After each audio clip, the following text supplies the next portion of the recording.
So, how's your New Year's resolutions going?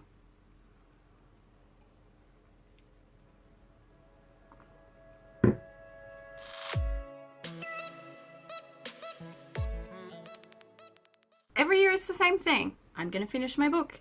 I'm gonna quit drinking. I'm gonna quit smoking. I'm gonna start going to the gym. And then when it comes to March, which is also my birthday, my life is nothing but a quivering mess. Not this year. This year, I have 5 ways to make sure that your writing goals will not be broken. I promise. I have failed at New Year's resolutions for most of my life. I know all the mistakes, so do as I say, not as I do. Cool. Tip number 1. Specify your goals properly. Don't just say, I'm going to finish my book this year, which I have said for the past 6 years. No, specify your goals properly. Say something like, I'm going to write 300 words a day. I'm going to finish a chapter a month. I'm going to finish my outline. You're going to have much, much more success if you break your huge goal down into tiny little manageable chunks. Tip number 2. Give yourself a soft and a hard deadline. If you give yourself one single deadline, you may find, if you're like me, that you procrastinate a little bit longer and then a little bit longer, and then suddenly it's like the week before you were supposed to finish the entire book and you haven't done anything. So when you give yourself a soft and a hard deadline, you can then break down the time between now and then. And when you divide that time, you can divide it into anything you like. You might be able to dedicate a month to outlining, a month to researching, a month to editing. Go wild. When you set these milestones, it gives you something to track.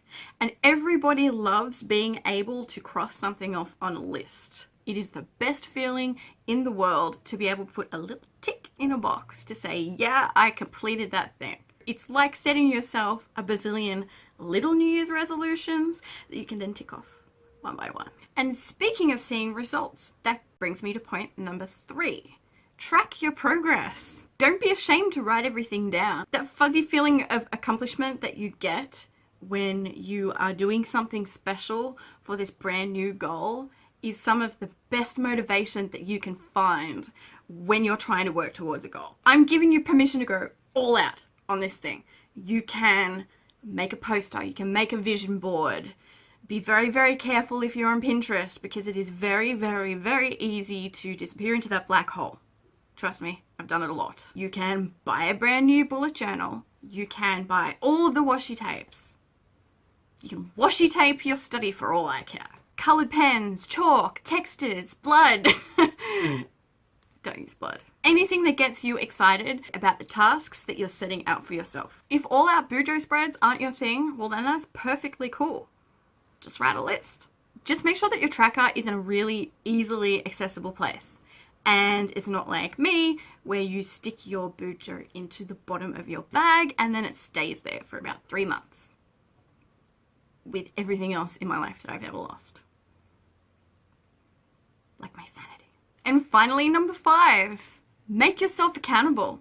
You should be telling the world that you are writing this book, because this is going to be some of the best words that anyone has ever read in their lives. That's what I keep telling my family and my friends and everyone who is on my Facebook page. You'll be surprised the amount of incredible support that you can get from your family or your friends or even your acquaintances if you tell them what you're doing and how far along you are. Even something as simple as a, well done, congratulations, oh that's really cool, you can nail this, you've got it.